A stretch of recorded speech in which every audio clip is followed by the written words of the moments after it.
보호 시간, 우리는 사도행전 20장 17절부터 24절까지 말씀 통해서 포기하지 않는 여정 제목으로 하나님 말씀을 이 시간에 받겠습니다. 코로나19가 유행하면서 우리들의 그 활동에 많은 제약이 생기지 않았습니까? 사람들이 모일 때도 몇 명 이상은 모이지 못하게 제한을 두었습니다. 이번 추석 명절을 맞아 가족이 모일 때도 몇 명 이상은 모이지 말아달라 그렇게 제한을 뒀죠. 지난해 명절에도 그런 현수막이 걸렸습니다만 올해도 어김없이 이런 현수막이 좀 걸린 것 같아요. 여러분도 길에서 보셨을 텐데 올해도 명절이 되어서 고향에 오지 말아달라 그런 당부의 현수막이 이렇게 곳곳에 걸렸죠. 군수가 나서서 추석에는 이번 추석은 오지 말아 주십시오 호소하기까지 했습니다. 그래도 명절을 찾아서 고향을 찾는 사람이 많고 요즘은 명절이 되어도 많은 사람이 고향이 아닌 다른 곳에서 이렇게 펜션이나 이런 곳에서 휴양지에서 명절을 보내기도 합니다. 명절 연휴에 가족이 모두 잘 쉬고 유익한 시간 갖기를 원해서죠. 그럼 명절 때마다 뉴스에 어김없이 나오는 그런 소식이 있지 않습니까? 명절 교통 상황이죠. 서울에서 부산까지 몇 시간이 걸립니다. 언제 가장 정체된다 그런 뉴스가 어김없이 나옵니다. 그렇게 도로가 막혀서 시간이 오래 걸리지만 그래도 고향을 찾아갑니다. 저희도 저희 큰아이가 저희 둘째 아이 태어나기도 전에 저희 큰아이가 아기일 때 저희 부모님이 경남 남해에서 목회를 하셨는데 그때도 추석이었던 것 같은데 명절을 보내고 이제 대구에 집으로 돌아올 때 큰아버지의 차를 타고 같이 왔습니다. 그때는 저희가 차가 없었기 때문에 큰아버지의 차를 얻어 타고 왔는데 돌아오는 길에 고속도로가 얼마나 막히던지 평소에 남해에서 대구까지 넉넉히 3시간이면 올 수 있는 길이었는데 그날은 7시간이 걸렸어요. 7시간. 중간에 휴게소에서 쉬고 싶어도 쉴 수가 없었죠. 휴게소 밖에까지 차가 늘어서 있어서 도저히 휴게소에 들어갈 수가 없는 거예요. 그래서 아주 굉장히 거북이 걸음으로 그렇게 남해에서 대구까지 왔습니다. 길이 막히고 시간이 오래 걸려도 명절이 되면 사람들이 고향을 찾아가려고 합니다. 고향에 가서 만나야 할 그런 사람들이 있기 때문이죠. 사랑하는 가족이 있기 때문에. 아무리 힘들고 어려워도 이루고자 하는 목적이 있으면 어려움을 극복하고 나갑니다. 어려움을 헤치고 나가죠. 얼마 전에 제가 재미있는 사진을 하나 본 게 있습니다. 이게 또 영상으로도 있는데 여러분에게 사진으로 하나 보여줄게요. 1990년대 그 서울의 모습이었어요. 서울에 그날 비가 굉장히 많이 왔던 것 같아요. 장마철 비가 굉장히 많이 와서 도시가 물이 잠겼습니다. 도시에 물이 잠기니까 어디가 길인지 구분도 안 되는 거예요. 그런데 이 비가 많이 왔는데 양복을 말쑥하게 차려입고 그 빗길을 헤치고 회사로 출근하는 거죠. 가슴까지 올라오는 물길을 헤치고 바다로 그 회사로 출근하는 거예요. 비가 많이 와서 이게 보시면 이 길이 물에 다 잠겼거든요. 어디가 길인지 모르는데 이 물이 잠겨도 바쁜 출근길은 막을 수 없습니다. 그러면서 회사로 출근하고 있는 거예요. 출근하고. 홍수도 그들의 출근은 막을 수 없다라는 이 자막이 인상적이지 않습니까? 지금 우리 살 때 이런 홍수가 나면 어떻게 했습니까? 여러분 회사로 출근하겠습니까? 어떻게 하겠습니까? 여러분 이 정도 되면은 출근은 생각하지도 않습니다. 출근은 비가 많이 와서 온 도시가 물에 잠겼지만 잠겼을 때 출근하지 않습니다. 내 집이 물에 잠겼는데 내 집에 물 퍼내는 것이 가장 중요하지 않겠습니까? 가족의 안전과 또 가재도구가 떠내려가지 않도록 지키는 것이 가장 중요하죠. 회사가 어떻게 되든지 그거는 그 다음 문제고요. 그 다음 문제. 지금은 그렇게 생각하는데 1990년 그때는 회사가 더 중요했던 것 같아요. 집보다는 회사로. 왜 그랬을까요? 아마 홍수가 나도 회사에 출근해야 할 분명한 이유가 있었기 때문에 그렇겠죠.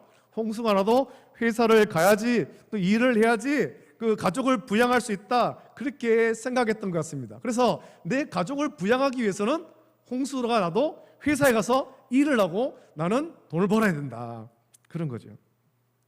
가족이 중요한데 가족을 부양하기 위해서는 회사에 출근해야 했고 홍수도 그런 목적을 막을 수가 없더라는 것입니다. 잘 생각해 보면 회사 가는 게 중요한 것이 아니라 가족을 부양하는 것이 중요해서 홍수를 뚫고 회사로 가는 것입니다. 그때 우리 부모님은 가족을 위해서 홍수도 헤치고 나가서 일했는데, 오늘 저와 여러분은 어떤 목적을 가지고 살아갑니까? 또 그 목적을 이루는데 어떤 고난이 있을 때, 목적을 가로막는 것이 있을 때 여러분은 목적을 이루기 위해서 그 고난을 헤치고 나갈 용기가 있습니까? 또 여러분이 추구하는 그 목적은 그만한 가치가 있느냐라는 거죠. 우리 인생의 위대한 목적을 가지고, 우리는 그 인생의 위대한 목적을 가지고 죽음도 불사하고 마지막 여행길을 떠나는 위대한 사도를 만납니다. 이방인을 위한 사도로 자처한 바울을 만나죠. 그럼 바울의 회심, 바울이 예수님 만난 그 체험은 너무나도 강렬해서 우리가 그것을 다시 언급할 필요가 없을 것입니다. 바울은 누구도 경험하지 못한 아주 강렬한 경험, 예수님을 만나는 강렬한 경험을 했습니다. 이것은 바울이 가진 인생의 목적을 한순간에 바꿔놓는 굉장히 강렬한 경험이었죠. 강렬한 주님과의 만남 전에는 예수님 믿는 성도를 잡으러 다녔지만, 주님과의 만남 이후에, 그 강렬한 체험 이후에 바울은 예수님이 하나님의 아들이다 즉시 외치는 자로 바뀌게 된 것입니다. 주님과의 위대한 만남을 가진 바울은 바나바가 사울에게 소개시켜 주었고, 안디옥 교회에서 바나바와 함께 선교사로 파송받아서 전도 여행을 했습니다. 나중에 마가를 전도 여행에 동참시키는 일로 바나바와 갈등을 겪고, 또 바나바와는 헤어지고, 그 다음에는 이제 신라를 데리고 전도 여행을 계속하죠. 이제 전도 여행을 마치고 예루살렘으로 돌아가려고 합니다. 예루살렘으로 들어가는 것은 전도 여행의 끝이 아니라, 바울의 사역의 끝이 아니라 새로운 복음의 여정의 시작인 거예요. 이제 새로운 시작이 되는 거죠. 바울이 그토록 원하는 로마에 가서 복음을 전하는 것의 시작이 예루살렘으로 들어가는 것에서부터 시작되는 것입니다. 하지만 이때 바울은 그걸 아직은 모르죠. 다만 성령께서 감동을 주셔서 예루살렘으로 들어가면, 지금 이 전도 여행을 마치고 예루살렘으로 들어가면 결박과 환란이 기다리고 있다라는 것을 알 뿐입니다. 그것을 바울만 아는 것이 아니라 모든 성도들이 다 알고 있는 거예요. 바울을 아끼는 사람들이 다 알고 있습니다. 그래서 그들은 모두 바울이 예루살렘 들어가는 것을 말리죠. 제발 좀 들어가지 말라고. 지금 안 들어가도 괜찮으니까 지금 들어가지 말고 여기 좀 더 머물든지, 아니면 다른 여행지로, 다른 전도지로 가면 좋겠다. 예루살렘으로 안 들어가면 좋겠다라는 거예요. 바울을 기다리는 환난과 결박을 바울은 이렇게 말합니다. 오늘 본문 22절 23절 말씀 보면, 보라, 이제 나는 성령에 매여 예루살렘으로 가는데 거기서 무슨 일을 당할는지 알지 못하노라. 오직 성령이 각 성에서 내게 증언하여 결박과 환난이 나를 기다린다 하시나라고 말씀하고 있습니다. 사도행전 21장을 보면 이런 바울을 걱정하면서 예루살렘으로 들어가지 말라고 적극적으로 말리는 사람들이 나옵니다.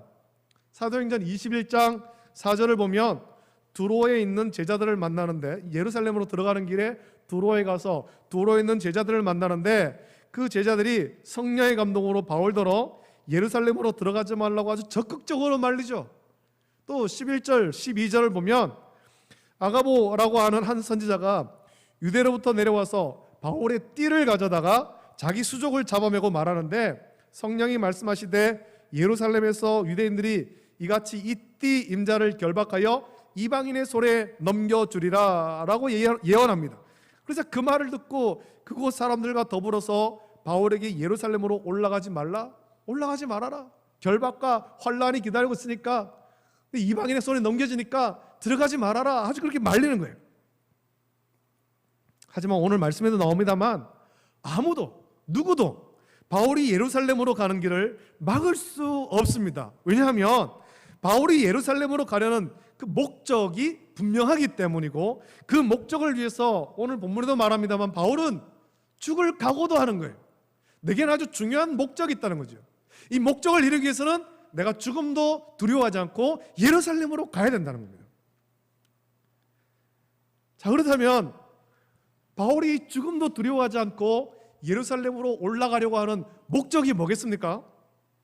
이렇게 모든 사람이, 다른 사람도 아니에요, 성도들이 바울에게 예루살렘으로 가는 것을 말립니다.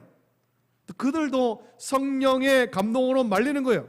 그냥 말리는 것도 아니고 그냥 좀 가지 말아라 이 말리는 것도 아니고, 그 성도들도 다 성령에 감동되어서 예루살렘에 올라가면 고난이 기다리고 있으니까 올라가지 말아라 그렇게 말린다면, 바울도 한 번쯤은 생각해 봐야 되지 않겠습니까? 저 성도들도 다 성령에 감동돼서 성령이 예언하신 것을 듣고 나에게 예루살렘으로 가지 말라고 하는데, 나도 한번 좀 생각해 봐야 되는 것 아닌가?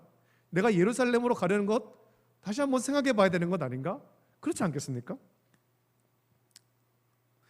내가 하려는 어떤 일이 있어도 성령께서 감동을 주셔서 말린다면 내가 하려고 하는 그 일을 멈춰야 되지 않겠습니까? 바울에게 예루살렘으로 가지 말라고 말하는 사람들은 그렇게 생각했지만 바울은 그것을 좀 다르게 이해한 것 같습니다.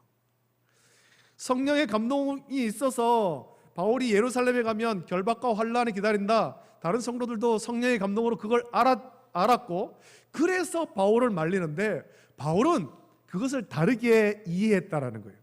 자, 그렇다면 바울은 다른 성도들도 성령의 감동이 있어서 결박과 환란이 기다리는 것을 알고 그래서 자신을 말리는데, 바울은 이것을 어떻게 이해했을까요?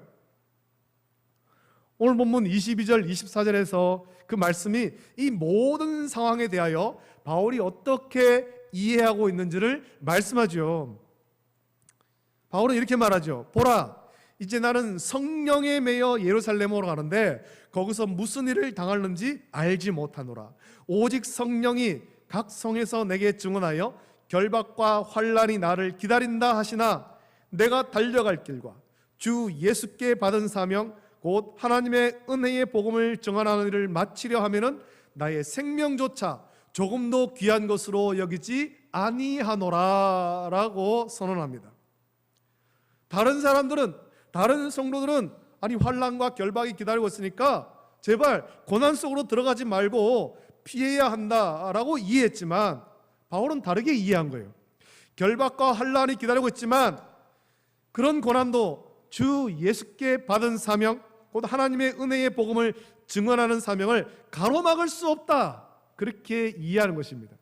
너희 앞에 이런 환난이 있지만 그 환난보다 더 중요한 것은 너가 하나님께 받은, 예수님께 받은 사명이다. 그 사명 이루기 위해서 너는 고난을 받아야 된다, 그렇게 이해한 것입니다. 자기의 안전보다, 자기의 생명보다 더 중요한 것이 있는데 그 사명을 완수하기 위해서는 어떤 고난도 두렵지 않고 죽을 각오도 했다라는 것입니다. 바울의 사명은 단지 복음을 선포하는 것이 아닙니다. 한 사람에게 복음을 전해서 그를 죽기로 인도하고 그 사람을 살리는 거예요. 복음을 전해서 한 사람을 살리는 거죠. 죽음으로 달려가는 것을 뻔히 보면서 그것을 그냥 보고 있을 수 없는 것입니다. 가끔 우리는 이런 뉴스를 볼 때가 있습니다. 차 사고가 났습니다.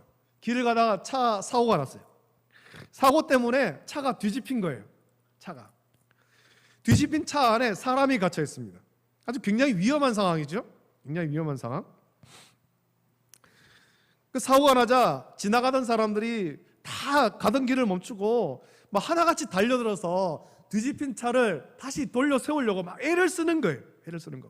그리고는 그 제대로 열리지도 않는 문을 막 억지로 막 열어가지고 차에 갇힌 사람을 구조하려는 것입니다. 차를 뒤집어 안에 갇힌 사람을 구조한 사람들은 서로 사실 아무 상관도 없는 사람입니다. 지금 사진에도 보입니다만 이 사람들이 무슨 특수한 관계가 있어가지고 저 차에 있는 사람을 구조하려는 것이 아니라 보면은 다 길 가던 사람이에요. 자기 길 가던 사람. 그런데 자기 길을 가다가 차가 뒤집히고 저 안에 있는 사람이 죽을 것 같으니까, 그냥 놔두면 죽을 것 같으니까 다 달려들어서 구조하는 거죠. 아무 상관도 없는 그냥 길을 지나가던 사람일 뿐인데 왜 뒤집힌 차를 바로 세우고 안에 갇힌 사람을 막 구조하려고 하겠습니까? 자기 시간을 들이고 자기 힘을 들여서 그렇게 했겠습니까? 자기 시간, 자기 어떤 힘, 그거보다 더 중요한 것은 생명을 구하는 일이기 때문에 그런 것입니다. 생명을 구하는 것. 사고차를 구조하다가 자기 몸이 상할 수도 있는 거예요. 중요한 약속에 늦을 수도 있습니다. 하지만 그것보다 더 중요한 것은 사고가 나서 차에 갇힌 사람을 구하는 거예요. 저 사람을 구해야 되겠다. 빨리 구조하지 않으면 그 사람의 생명이 위험하다라는 것을 알기 때문에 그것을 그냥 지나칠 수 없는 긍휼의 마음이 있는 것입니다. 바울에게 이 마음이 있는 거죠. 한 사람에게라도 더 복음 전하기를 원했습니다. 결박과 환란이 기다리고 있지만 주 예수께 받은 사명이 더 중요한 거예요. 주님을 만남으로 받은 인생의 중요한 목적, 생명의 복음을 전해서 주님께로 인도하는 것이 바울에게는 가장 중요했다라는 것입니다. 여러분, 홍수가 나서 어디가 길인지도 모르지만 우리의 부모님은 왜 그 길을 내치고 직장으로 출근했겠습니까? 가족을 사랑했기 때문이죠. 가족을 부양하기 위해서 내가 이 길을 헤치고 나가서 일을 해야 내 가족을 부양할 수 있다, 먹여 살릴 수 있다. 사랑하는 가족을 부양하기 위해서 홍수도 헤치고 직장에 출근한 것입니다. 힘들어도 직장에 가서 일해야 가족을 부양할 수 있다라고 생각했기 때문이죠. 바울은 자기가 어떻게 사역했는지 에베소 장로들에게 밝힙니다. 18절 21절 말씀 보면, 아시아에 들어온 첫날부터 지금까지 내가 항상 여러분 가운데서 어떻게 행하였는지를 여러분도 아는 바니 곧 모든 겸손과 눈물이며 유대인의 관계로 말미암아 당한 시험을 참고 주를 섬긴 것과 유익한 것은 무엇이든지 공중 앞에서나 각 집에서나 거리낌이 없이 여러분에게 전하여 가르치고 유대인과 헬라인들에게 하나님께 대한 회개와 우리 주 예수 그리스도에 대한 믿음을 증언한 것이라 라고 했습니다. 이미 바울은 복음을 전하며 많은 시험과 환난을 겪었지만 두려워하지 않고 복음을 전했습니다. 전도 여행을 하는 중에도 고난이 있었지만 두려워하지 않았는 거예요. 복음의 진리를 알기 때문에 이 진리를 전하는데 조금도 거리낌이 없이 전하고 가르친 것입니다. 바울은 강렬한 예수님과의 만남을 가졌습니다. 이 은혜가 바울을 사로잡았고 자기가 만난 예수님을 사람들에게 전하기를 힘쓴 것입니다. 이것이 바울의 인생의 가장 크고 중요한 목적이었습니다. 빌립보서 3장 7절부터 12절 말씀 보면, 그러나 무엇이든지 내게 유익하던 것을 내가 그리스도를 위하여 다 해로 여길 뿐더러 또한 모든 것을 해로 여김은 내 주 그리스도 예수를 아는 지식이 가장 고상하기 때문이라. 내가 그를 위하여 모든 것을 잃어버리고 배설물로 여김은 그리스도를 얻고 그 안에서 발견되려 함이니 내가 가진 의는 율법에서 난 것이 아니요 오직 그리스도를 믿음으로 말미암은 것이니 곧 믿음으로 하나님께로부터 난 의라. 내가 그리스도와 그 부활의 권능과 그 고난의 참여함을 알고자 하여 그의 죽으심을 본받아 어떻게 해서든지 죽은 자 가운데서 부활에 이르려 하노니 내가 이미 얻었다 함도 아니요 온전히 이루었다 함도 아니라 오직 내가 그리스도 예수께 잡힌 바 된 그것을 잡으려고 달려가노라 라고 고백했습니다. 여러분, 이런 고백이 가능한 이유는 예수님과의 강렬한, 결코 잊을 수 없는 강렬한 만남이 있었기 때문입니다. 예수님을 만나고 바울이 가졌던 인생의 목적은 완전히 바뀐 거예요. 이전에 중요하게 여겼던 모든 것을 이제는 배설물로 여기게 되었고 오직 예수님만 위해서 자기 생명도 아끼지 않고 죽을 각오를 하는 사람으로 바뀌게 된 것입니다. 여러분, 죽음을 각오한 사람은 누구도 막을 수 없어요.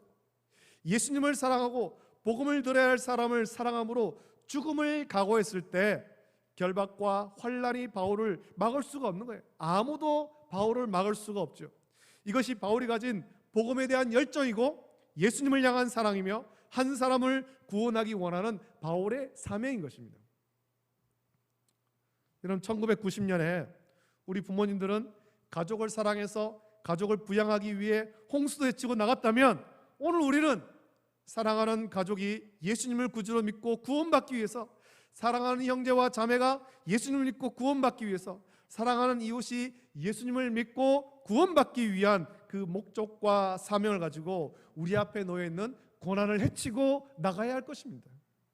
예수님을 향한 사랑과 복음의 열정을 가지고 한 사람을 살리기 위해 결박과 고난이 기다리고 있음을 알지만 두려워하지 않고 나의 달려갈 길과 주 예수께 받은 사명 곧 하나님의 은혜의 복음을 증언하는 일을 마치려 하면은 나의 생명조차 조금도 귀한 것으로 여기지 아니하노라 라고 선포하며 예루살렘으로 담대히 올라간 이 바울을 기억하며 본받기를 원합니다. 그리고 저와 여러분도 주께 받은 예수님의 증인되는 사명을 마치기까지 어떤 어려움이 있어도 멈추지 않고 달려갈 믿음과 용기를 구하며 섬기는 모든 성도 되시기를 예수님의 이름으로 축복합니다. 기도드리겠습니다. 사랑하는 하나님 아버지, 은혜를 감사함을 드립니다. 우리를 사랑하셔서 생명의 복음을 들려주시고 우리 주 예수 그리스도를 구주로 영접하며 하나님 자녀 삼아주심을 감사함을 드립니다. 하나님, 우리가 귀한 은혜의 복음, 생명의 복음을 받았습니다. 이제는 이 복음을 또한 전하는 자 되게 하여 주시옵소서. 바울이 주께 받은 사명, 은혜의 복음을 전하기 위해서 자기 생명도 아끼지 아니하고 결박과 환난이 기다리고 있지만 두려워하지 않고 해치고 나갔던 것을 우리가 기억하며 우리들도 우리의 사랑하는 가족과 또 친척과 이웃 그 가운데 예수님 믿지 않은 자가 있으면 그들에게 복음을 전해서 함께 예수님 믿기 위하여서 어떠한 고난도 어떠한 방해도 해치고 나가서 마침내 복음 전하기를 결단하는 우리 모든 성도 될 수 있도록 은혜 내려 주시옵소서. 거룩하신 예수님의 이름으로 감사하며 기도드리옵나이다. 아멘.